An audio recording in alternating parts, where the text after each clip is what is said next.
evening service. Iba rin yun. Hindi. Ito, totoo na to. The title of the message today is 10 times better. 10 times better. You know, kaya nag-aaral ang tao to get better. Kaya ginagalingan natin yung work natin sa ating pong mga trabaho is to be better. No one in his right mind na tayo isipin ang dream natin na tayo ay maging mahina o maging hindi magaling. I believe we have several teachers here. Meron kayong mga teacher 1, teacher 2, may ganun yan, di ba? May levels yan. And you are striving to be the best. Sa ating mga students ngayon, ganun din. Gusto nyo maging first honor, second honor, ganun, di ba? Gusto nyo mag-graduate kayo ng cum laude, valedictorian, and so forth. At nais natin pong maging better. If not the best, we want to be the better. Kung titingnan po natin yung ating verse this morning, the Bible says in Daniel chapter 1, verse 20, says here, talking about Daniel, Shadrach, Meshach, and Abednego, that's their Babylonian names, but ito ang sabi, and in all matters of wisdom and understanding, that the king inquired of them, the king pa, ibig sabihin, the king has the high standard when he look at a person or a set of people. Sabi, when that king inquired of them, he found them 10 times better than all the magicians and astrologers that were in all his realm. Sa kanyang nasasakupan, nakita niya itong mga young people na ito that they are 10 times better. Sa Tagalog, 10 beses na mas mabuti. 10 beses na mas maayos. Manalangin po tayo. Lord, yan po ang hangarin namin sa aming buhay magmula sa mga parents, mga anak, the family of God, that we will be better, Panginoon. Not just better, but 10 times better.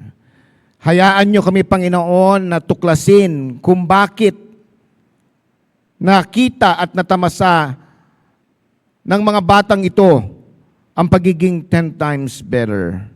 Lord, gawin nyo pong simple ang mensahe upang maintindihan ito ng mga nakikinig. Even those people, Panginoon, online, will truly understand your whole counsel in paksa sa pamagitan ng iyong banal na Espiritu. Lord God, I pray, help us, Lord, to be thankful, especially for the salvation, Panginoon, being available through your Son, Jesus Christ, na namatay sa cross, inilibing, at pagkatapos ng 3 araw ay nabuhay muli at kung sino man ang palataya, kilalanin siya as Lord Jesus Christ, Savior, Diyos at Panginoon ng buhay, ay hindi mapapahamak but will inherit that eternal life. Lord, help us, Lord, to experience that right now. Ito pong aming samat dalangin, the precious blood of your Son, Jesus Christ. Amen and amen. You may be seated. For just a quick background, the nation of Israel, whom God's people are, ay nahati nung namatay po si King Solomon. Ito po ay napunta kay Jeroboam at Rehoboam. Nahati yan. Sa south, ang tawag po sa south ay Israel. North ay Israel. At ang south ay Judah. At from then on, dahil sa kanilang pagiging disobedient kay Yahweh, sa ating mahal na Panginoon, hinayaan po ng Panginoon na sila po ay masakop. Ang unang nasakop po ay Israel. Sila po ay nasakop ng ibang bayan. At huling-huling nasakop, ito pong Judah. Judah consists of 2 tribes. Judah and the Benjamin. Doon po lumabas sa Judah si Jesus Christ sa tribe na yan. At sabi nga ng verse 2 ng Daniel chapter 1, during the reign of Jehoiakim, itong sabi, and the Lord gave Jehoiakim, king of Judah, into his hand, talking about Nebuchadnezzar, the Babylonian, with part of the vessels of the house of God, which he carried into the land of Shinar, to the house of his God. And he brought the vessels into the treasure house of his God. So meaning to say, God's chosen people, those people that are dear to God, dahil sa kanilang mga pasaway na pag-uugali, dahil sa kanilang disobedient, God allowed them to be overrun, to be overtaken, to be invaded by this empire called Babylon. Ang kanilang hari ay si Nebuchadnezzar. And they were in captivity, at yung mga matatalino, yung may mga potensyal na pwedeng pakinabangan ng kaharian, ay inipon at kinuha at dinala doon sa Babylonia. And God allowed this defeat. Yung katalunan ng bansa na ito, God allowed it, so the servant of the Most High, that even in suffering or defeat, God is still in control. Alam niyo yung buhay natin, kaya nagkakaroon tayo ng problema, mga minamahal, is for us that truly, that are saved, to practice our true faith. Kasi alam niyo, kapag ang buhay ay masaya, that is not faith. That is pleasure. Di ba? Kapag masarap ang buhay, madali mag-worship kapag air-condition yung simbahan, kapag malinis, kapag may kisame. But imagine this, ngayon ay summer, mainit, tabi tayo ng sewer, ng kanal, ang kesame ay butas-butas, may araw dyan, nanita. It's hard to worship God. Tama. But when everything is right, when everything is okay, when everything is convenient, masarap mag-worship, masarap mag-practice ng faith. But if somehow, all of this convenience sa ating buhay ay tanggalin, will you still be true and faithful in obedience to God? That's what happened sa apat na young believers dito. Think about the mood. Think about the situation. Sila ay nahuli, sila ay captives, at sila ay prisoner, at dali-dali silang dinala doon sa foreign land. Mga bagay na hindi nila ginagawa, mga bagay na hindi nila pamamaraan, ay pilit na ibinibigay sa kanila. Pero nakita po natin dito, because of the divine wisdom that they have, it surpasses human knowledge. Iba yung spiritual wisdom kesa sa humanistic knowledge. Daniel and his friends were found 10 times better than the magician. The word magician dito kasi magi, wise yan. Hindi ibig sabihin na, tingnan nyo to, magiging rabbit. Hindi ganun yun, ha? Hindi yun. The word magi here is they are really cunning in intellect and know the heavenly bodies. Mga astronomers, they know the positioning diyan sa taas. Talagang things that are wise and yung mga academic things na yan. And they are better than the magician and the enchanters because their wisdom was not from men but from God. Believers today should seek wisdom from God which surpasses worldly knowledge. Ngayong umaga, tignan po natin, very briefly, mabait. Huwag muna kayo matulog, ha? Maaga pa. Mamaya na kayo matulog mga 11:45. Maaga pa tayo. But quickly, 3 things. Mabilis lang ito, ha? Huwag niyo akong tulugan. Sayang naman, nag-aral ako ng hanggang alas 4, eh. Tapos tulugan niyo lang ako. Oh. Bakit sila naging 10 times better? Number 1, because of a dedicated testimony. Dedicated testimony. Mga nananatiling tapat at nakatuon sa kanilang paninindigan. Sabi ko nga kanina, kung everything is okay, Madali mag-serve sa Panginoon. But when things are rough, doon mo makikita ang tinatawag na tunay na pananampalataya. And here, nakita po natin, sila po ay in captive at dadalhin sila doon sa lugar na foreign land. At pero makita po natin dito, there is still a dedicated testimony. As we read the narratives in Daniel chapter 1, verse 3 and 4, the Bible says, "And the king spake unto Aspenaz, the master of his eunuchs." Eunuchs are the one being used by those kingdom na wala nang ibang iniisip. They're not thinking about relationship. They're not thinking about sexual things, material things. They're thinking about how to serve the king. Actually, these eunuchs are castrated, or sila po yung kinapon. Sinong kinapon sila? Wala namang kinapon dito, di ba? Wala, di ba? So, ibig sabihin, they are used solely in the service of that kingdom. Wala na silang mga ibang desire. That desire is to be a servant of the king. At yung head daw nun, I was asked by the king himself, at ang sabi rin dito, ang pangalan si Aspenaz, the master of these eunuchs, that he should bring certain of the children of Israel and the kings of the king's seed, mga royalties at mga certain na mga kabataan na talented. In verse 4, ito, "Children in whom was no blemish, but well-favored and skillful in all wisdom and cunning in knowledge and understanding science, and such as had ability in them to stand in the king's palace, and whom they might teach the learning and tongue of the Chaldeans." Nakita natin dito, because of their dedicated testimony, makikita natin dito, meron silang tinatawag na favorable advantage. Meron ka bang favorable advantage? Yung pag nakita ka lang kagad ng tao, meron ka na kagad, kinikilingan ka na kagad. Alam nyo, madali magkaroon ng favor sa tao. It's very easy to have favor sa mga tao. All you have to do is take care of your attitude and your outlook.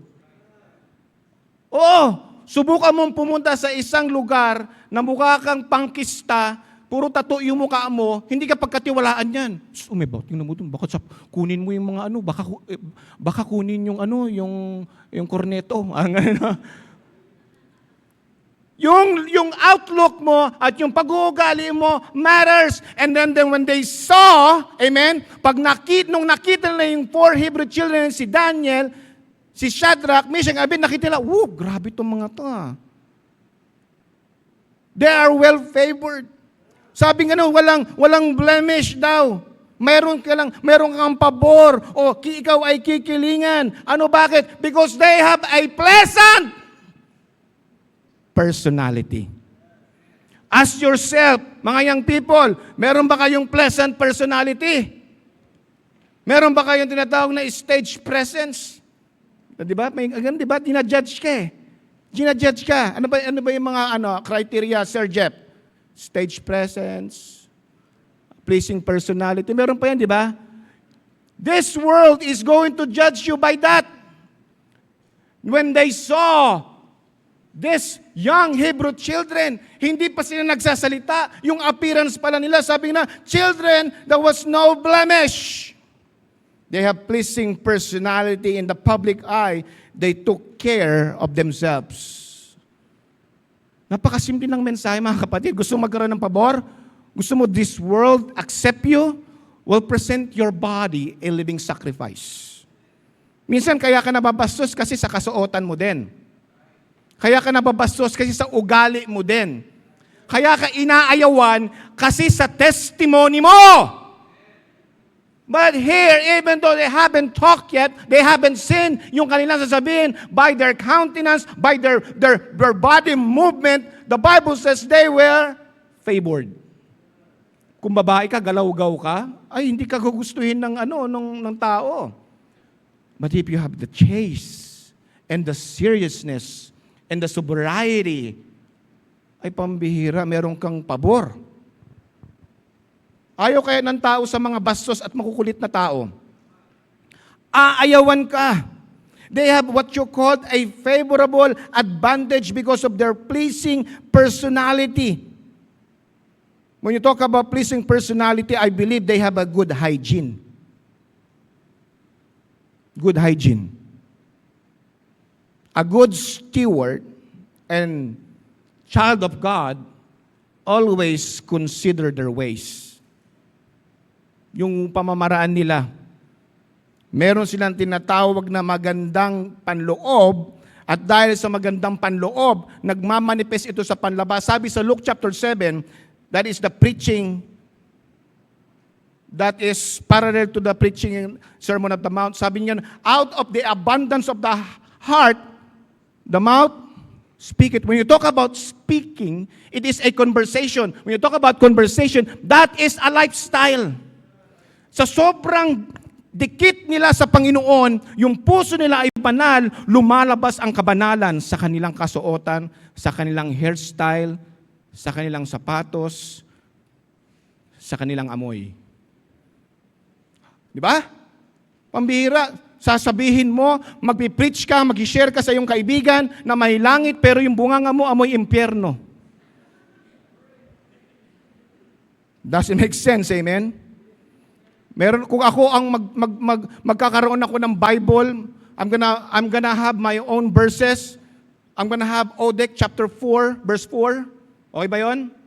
Odek chapter 4, verse 4, it says something like this. It is written, man does not live by soap alone. You need toothpaste, deodorant, and shampoo too. Be a good steward, not only by word, not only by theology, not only by your service to the Lord, but also taking care of yourself physically. Alam niyo, the reason why they were accepted, I believe they have no blemish. Pag sinabi na walang kapintasan, anak ka ng Diyos eh. Ligtas ka. Pastor, hindi ako masyadong maganda. Di magpaganda ka sa Panginoon. Pastor, hindi naman ako masyadong pogi. Magpapogi ka sa Panginoon. Ang daming mga means dyan. Bumili ka ng Eskinol, i-inject mo sa mukha mo. Bumili ka ng likas papaya, ipalaman mo sa tinapay. Alam niyo, napakadali maging pogi at maganda. Out of the abundance of the heart, the mouth speaketh. Nakakaganda po yung magandang ugali and taking care of yourself. Do you have that pleasing personality? You take care of yourself. Not only you give glory to God because you are a good steward of your body, but you also help those people around you. Amen! Di ba? Mag-shampoo ka. Mag-toothbrush ka. Maglagay ka ng deodorant. Clean. Alam mo in the Jewish tradition, they have what you call the written law and the oral law. At meron dalawang division yan. There are commandments that you have to do and there are commandments that you don't have to do. At kasama dyan yung hygiene. Kasama dyan yung kapag nakahawak ka ng masamang bagay, madumi, you need to be sanctified. Maliligo ka, you're not gonna go out for several days.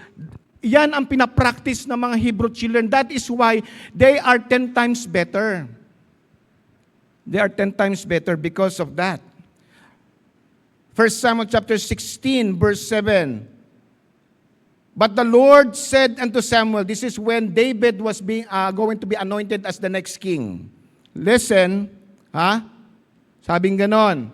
But the Lord said unto Samuel, look not on his countenance or on the height of his stature, because I have refused him. Talking about the brothers of David, kasi may itsura siya, ganun siya, he's the next king na itsura. Pero sabi ng Panginoon, for the Lord seeth not as men see it.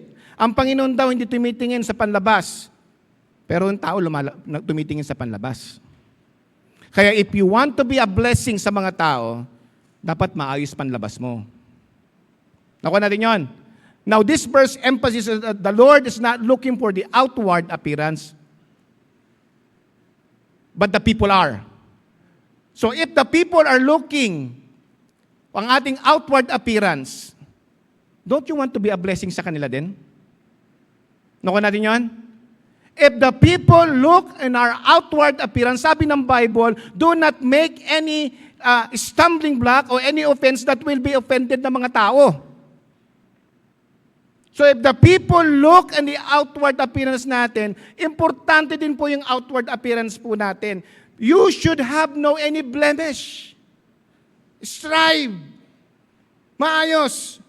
So for the man, look it on the outward appearance, but the Lord look it on the heart. We always emphasize, oh, God looks my heart, looks my heart. No, He knows me. Yes!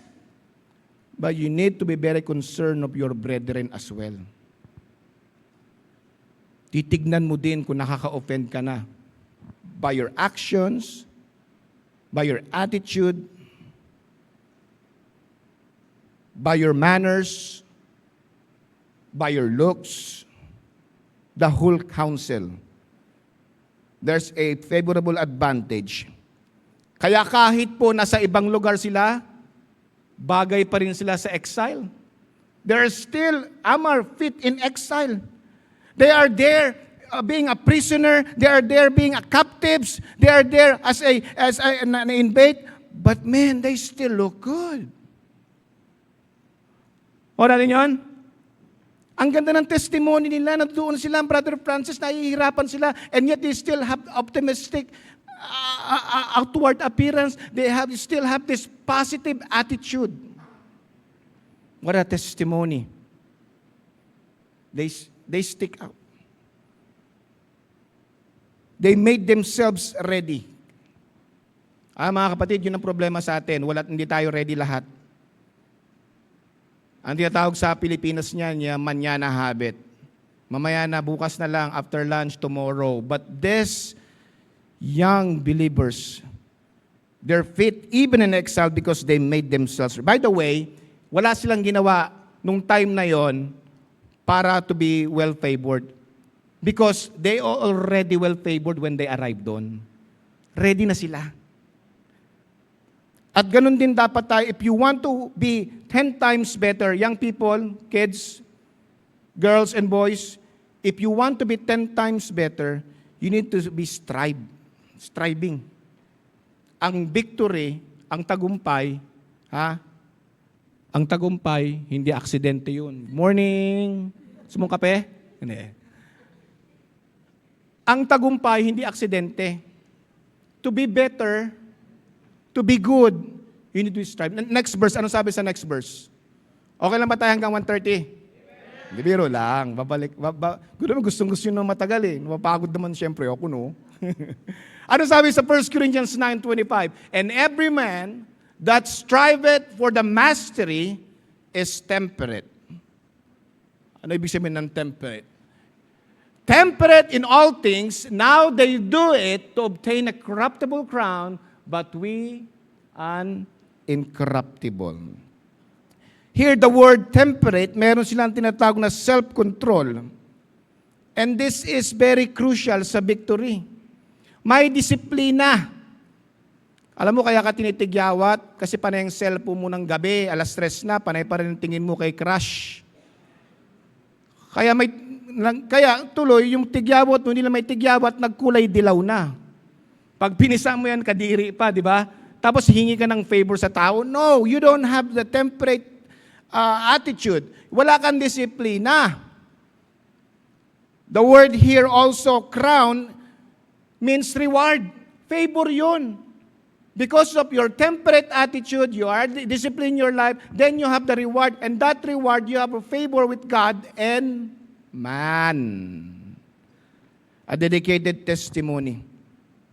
Alam niyo ba, yung qualification for the Jews to be trained in the affairs of state included being, physically free from bodily blemish or handicap and being handsome and beautiful. Pangalawa, mentally sharp. And then tatlo, socially poised and polished for representing the leadership. Meron ka bang ganon? If not, work on it. Pag pinatayo ko sa eskwelahan, Sir Francis, pag pinatayo yung mga, di ba, meron,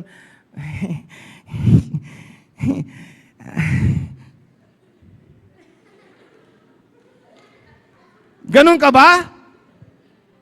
Or when somebody calls you, yes. Yes, sir. Polish. Work on that. Work on it. Kasi alam nyo, sabi sa Bible, ang ating daw ama nasa sa langit ay ano daw, hari. If our Father sa langit ay hari, that makes us royalties. Kali, you're a princess. I'm a prince. So we should act like one. Royalty. Na even ikaw ay nahihirapan, you are in a foreign land, you are in the mission field, things are rough, you still have that class. 10 times better. Number 2. Okay lang, bilisan natin? Parang ayaw nyo, parang gusto nyo tumagal talaga tayo, parang gustong-gusto nyo narinig yung boses ko eh.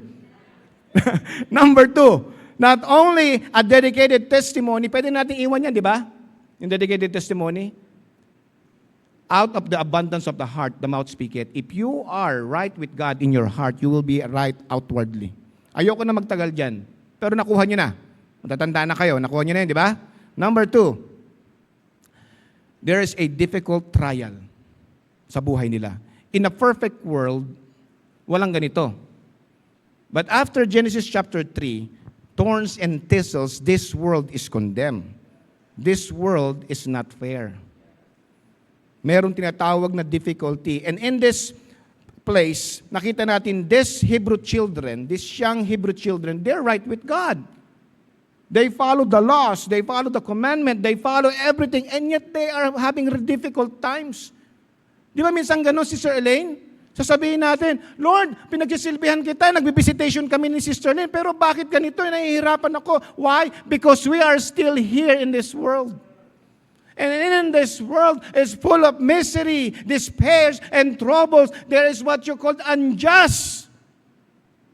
Pero kita nyo, during difficult times, the faith of these Hebrew children hindi nagmaliw, hindi nagwabong, hindi nagshake. They never got offended with God, nor offended with people. Ha? Tayo kasi masyado tayong maaarte na yung generation natin ngayon. Na-o-offend tayo mabilis masyado. Listen, these 4 young Hebrew children, they are working or they are under a pagan king. And yet nakita mo pa sa Bible na sila po ay nag-badmouth? Even they are in the wicked king, they respect yung position nun. Pero hindi pa rin na-jeopardize yung kanilang faith in the Most High. Pero look at the attitude of these people, of these believers. Nandoon pa rin yung tinatawag nilang dignity. In Daniel chapter 1 verse 4, sabi nga nun, children in whom was no blemish, but well-favored and skillful in all wisdom and cunning in knowledge and understanding science. Look here. And such as had ability in them to stand in the king's palace. Ang tawag dyan, meron pa rin pong dignity. May karangalan pa din. Those were the things missing in our church, in our Christian practice ngayon.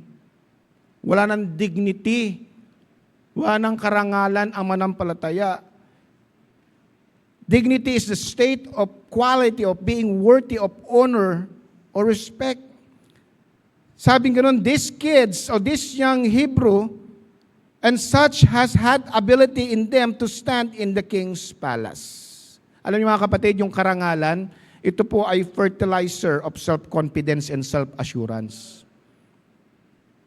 Kaya mong makipag-usap sa mga matataas na tao because you are polite, because you are all well-mannered, kahit na hindi ka mayaman.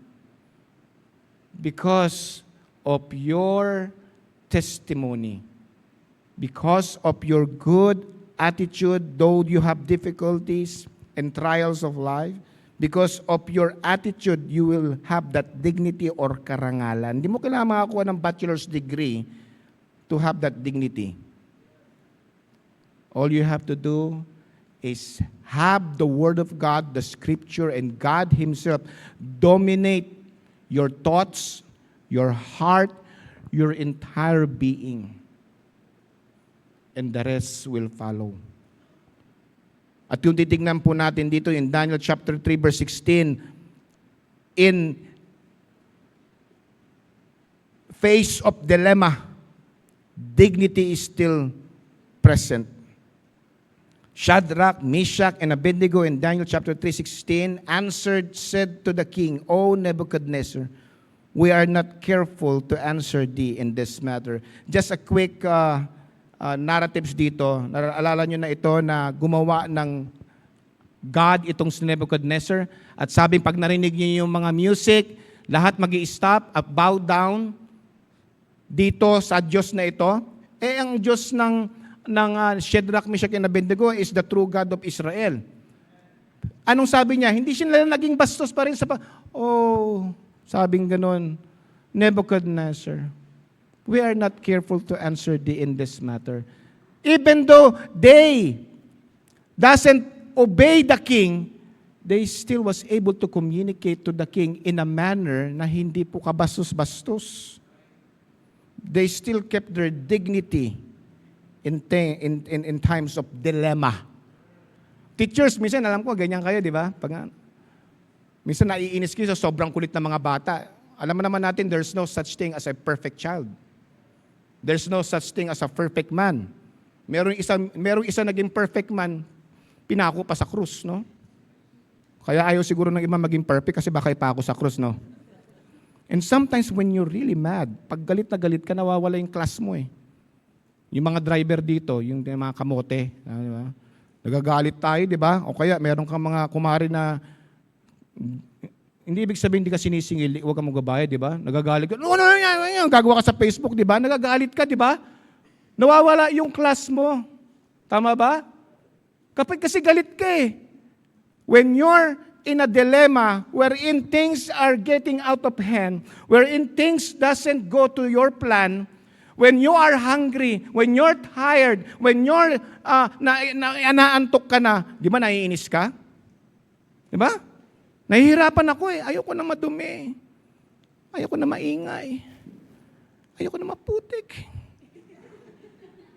Ayoko yan. And your attitude change. Yung karangalan mo nawawala, dignity mo. Pag nagkaharap kayo sa barangay, ang galing mo sa simbahan, class ka, pagdating mo sa barangay, nagmumurahan na kayo. No? Ikaw din, ikaw bruha ka. Nasaan yung walis tingting mo? Ganun, di ba? Yan ang walis tingting ba sa mga witch? Ganun, di ba? Nawawala na all out of shape. And when you're driving, somebody cuts you. Nawawala yung class mo, nawawala yung dignity. But these kids, reason why they're 10 times better? Because there is a dilemma. And still, sabi ng Bible, like they can answer to the king in a polite manner. Ano pa rin yung class natin? And we are all guilty of this.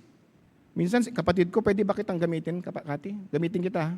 Minsan si Kati, ngiting-ngiti lang yan, di ba? Pero pag may kinaiinisan niya, Kuya, alam mo ba't si ganito? Makakatikim sa akin yung ano na yan eh. Ay sinasabi ko sa kanya, dadaganan ko yan. May mga ganun, di ba? Ay, lumalabas sa bunganga natin, hindi class. Unbecoming. And even preachers sometimes when we are mad, we become unbecoming of those things that we coming out of our mouth. Is that really out of the abundance of our heart? The mouth speak it? Bible says here, they stayed faithful. The dignity is there. Ito pa. Look at me in verse 4. Yung last praise. And such as had ability in them to stand in the king's palace, and whom they might teach the learning and tongue of the Chaldeans. So there's purpose of the Babylon is to change identity and loyalty of this faithful servant from the God they serve in Israel to the way and worship of Babylon. Kaya ako nagpapasalamat ako, ang daming young people ngayon kasi there is pressure also in this world. Gusto ng sanglibutan na baguhin o akitin kayo sa filosofiya ng sanglibutan. Pero itong mga kabataan na to, they're not pressured. The pressure to conform, the Babylons are trying to reprogram or there is a reprogramming strategy. They gave them new names, new education, and new language. Look at me in verse 7. Unto whom the prince of the eunuchs gave names, for he gave unto Daniel the name of Belteshazzar, and to Hananiah, and of Shadrach, and to Mishael, and to Meshach, and to Azariah of Abednego. There is what you call identity attack. Oy, parang it's the same thing in our generation. There is an identity attack. Lingnan nga natin, testing sa ating, mga young people na lang, kasi matatanda nito, alam na natin. Tayo nga yung mga lalaki, mga kabataan, 18 pababa, tayo yung mga lalaki. Yan. Ano sasabihin mo, pare? Layo. Taksa mo. Layo. Yo, lalaki ako. You may be seated. Yung mga ladies, 18 below, you stand up. Yan. You may be seated. Yan, maganda. You know who you are. But you know this world is trying to change your identity. Isa pa nga, medyo malakas. Layo. Yun, lalaki ako. This world, kasi nung bata to, dati pumunta rito bata to, medyo malambot to eh. Pero as time goes by, pisili mo nga. Pisili mo. Pisili mo. Yan! Di ba? There will be an identity attack. This world will say, yung gender mo is up to you. If you feel like a woman, you are a woman. Alam niyo ba what is a woman? A woman have womb. Merong bahay bata. Yung lalaki walang bahay bata. Ibang bahay yun. Iba yung lumalabas yun every day. Iba yun. Madumi yung bahay na yun. Okay? Womb yun, womb. Kaya woman eh. They have the ability to give birth. Pero ngayon, in this generation, ina-attack just like the Babylonian. They changed their names. Pag umaga, Oscar. Si Raul, paggabi, Sabrina. And we will laugh now, but that is what's happening in this world. This world want to change your name. They want to change your character, change the God that we serve, and change your identity. And it's the devil. The devil doesn't like us to procreate. Ayaw niyang dumami tayo. So anong gagawin niya? They're gonna challenge your identity. Kahit maging gusto mong babae ka, pag lalaki ka, hindi ka manganganak, pwede ka mangitlog. Limliman mo na rin. There's a dilemma. There is an identity attack.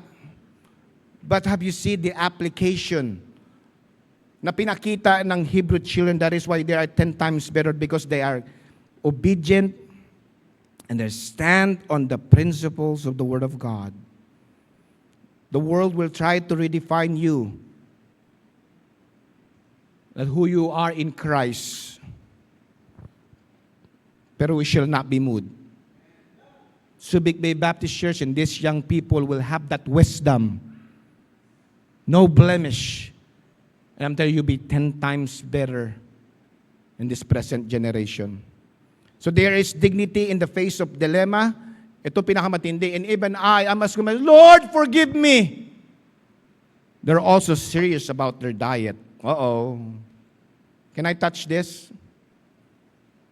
Yung kanilang lahat tayo kasama dito. Wala si Pastor Jolan, no? Pero nakikinig yan. Pastor Jolan, para sa itong mensahe na ito. Daniel chapter 1 verse 5 to 6. And the king appointed them a daily provision of the king's meat. What is the king's meat? Lavish food. Masasarap. Lechon, alimango, sugpo. Alright? Those were the king's meat and of the wine which he drank.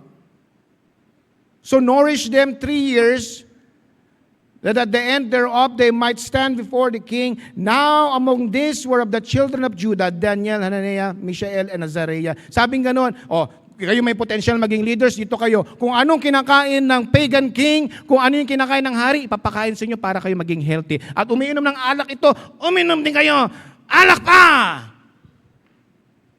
Pinakain sila ng mga pagkain that meant for the king and the wine. When I study what is the wine here is not just a regular wine na hindi nakakalasing.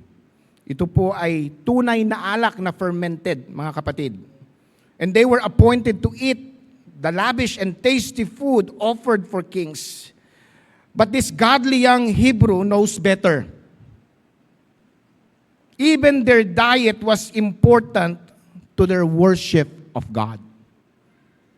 Importante yan. Hindi lamang yung kanilang pinapasok sa utak nila, sa puso nila, at yun din yung importante sa pinapasok sa kanilang bunganga. Proverbs 23:1-3. They are so captivated by the Word of God, and so the Word of God became so real that not only they're reading the Word of God, they're living the Word of God. Pinamumuhay nila. And I know they read the Proverbs of Solomon. When it says here, when thou sittest to eat with a ruler, the king, consider diligently what is before thee, and put a knife to thy throat if thou be man given to appetite. Huwag daw masyado matakaw. Be not desirous of his dainties, for they are deceitful meat. Ang hirap tanggihan talaga ng pagkain. Mahirap tanggihan. It's hard talaga. Lalo na pag yung pagkain masarap. No? May lechon, may steam crab. Di ba? May labong. May ano ba yan? Ano ay masarap ngayon pagtag-ulan? Pritong Gigi na nakalagay sa dinding. Di ba? Paksiw. Sarap niya. Tapos hindi ka lang kakain ng sapat. Dadagdagan mo extra rice, extra rice, extra rice, extra rice. Naka 15 rice ka na. Walang disiplina. Pero itong mga to, may disiplina. We live, we eat just to survive. Para mabuhay lang tayo. Kaya yan ang ugali nila. That goes to our last point ngayon. They're 10 times better because even in difficult times, there's a dedicated testimony. There's difficult trial, and they become they stay dignified. And because number 3, they meron tayong tinatawag discerning tests. The word discerning or discernment, alam natin yung right from wrong. In verse 8, sabi dito, but Daniel purposed in his heart that he would not defile himself with a portion of the king's meat, nor with the wine he drank. Therefore he requested of the prince of the eunuchs that he might not defile himself. The king's food undoubtedly included meat that the law designated unclean. Ito, bibilisan ko lang, basahin natin, patapos na tayo. Ito daw yung mga bagay na hindi dapat kainin ng mga Hudyo. Not because of health problems maybe, but because God wanted to see their obedience. Makita ang kanilang pananampalataya sa pagsunod ng mga bagay na ito. Leviticus chapter 11, verse 4 hanggang 20. Beginning with verse 4, nevertheless, this shall ye not eat of them that chew the cud, or them that divide the hoop as the camel, because he cheweth the cud, yung ngumunguya ng ngumunguya, but divided not the hoop, he is unclean unto you. Yung camel daw. Sinong kumain ng camel dito kayo ng umaga? No? Ito mga guidelines daw. It's not because ito ay unhealthy, but rather God wants obedience.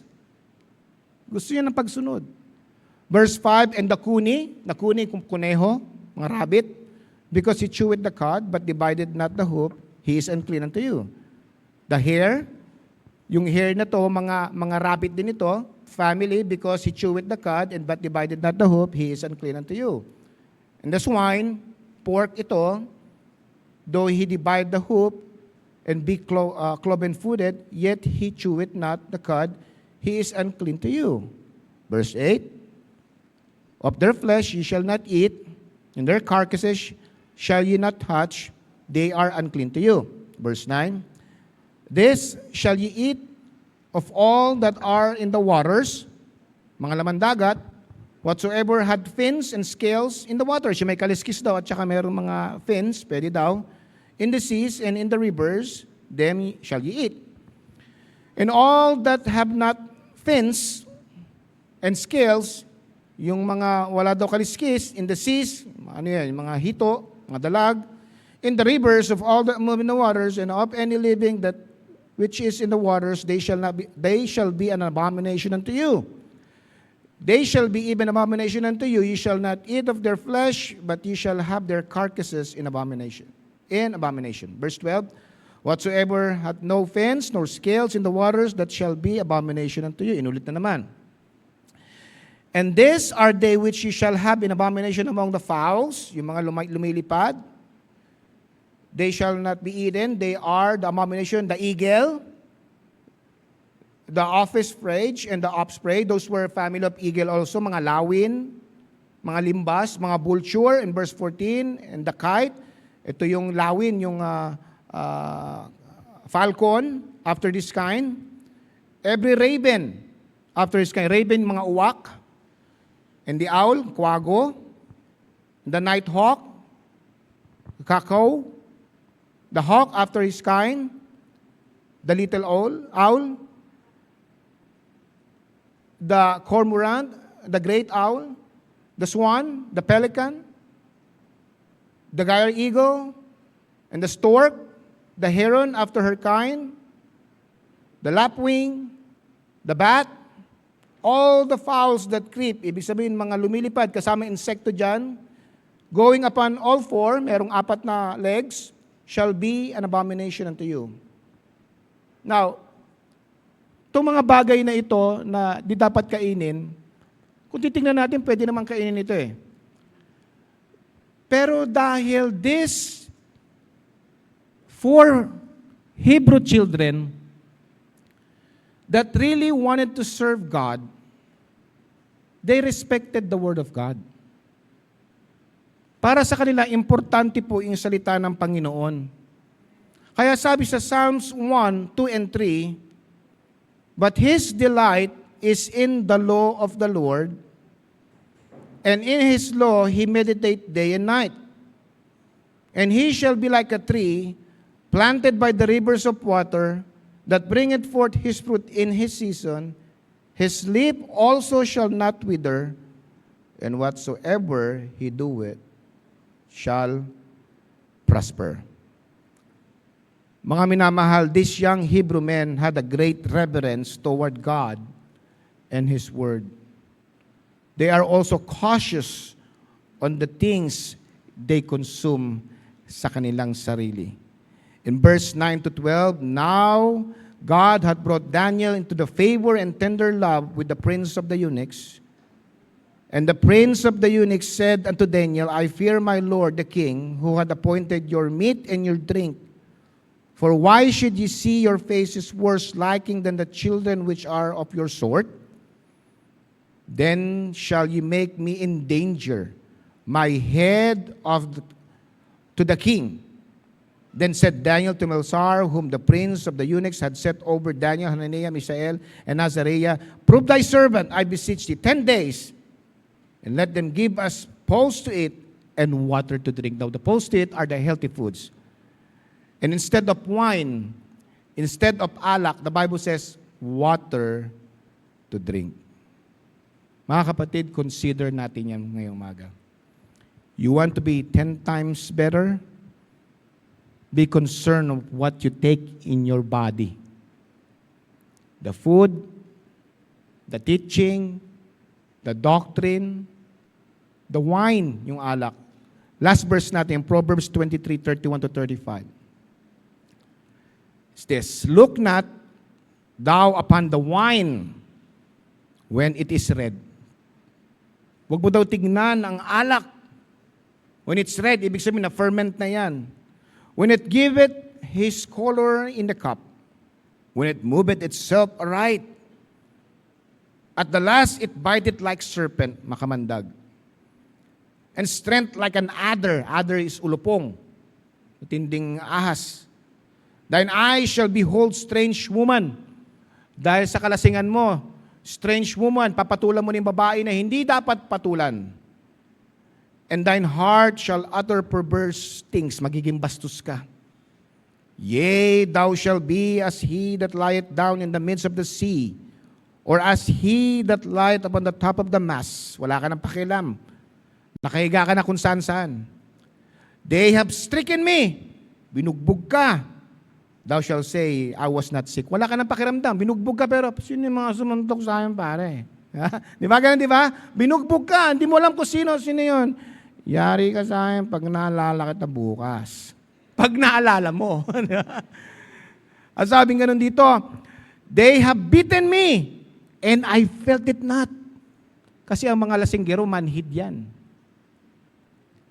When shall I awake? Sober na siya, hindi na siya lasing. Anong sabi, anong gagawin niya? I will seek it yet again. You will not be 10 times better, kaibigan. You're a fool. Pero dito nakita po natin, are well-favored because they're standing firm in the compromising culture during that time. And you, today, you do not need to be conformed, but be 10 times better because of the great respect, reverence, and relationship natin sa ating mahal na Panginoon. So stand, we're gonna sing a song. And if you're here this morning, you wanna be 10 times better. Education is good. Let's sing I Surrender All. Education is good. But the knowledge and relationship with God through Jesus Christ surpass everything. It will surpass everything. Dignity. Kakaroon kayo niyan in the midst of difficulty. There's dilemma during that time.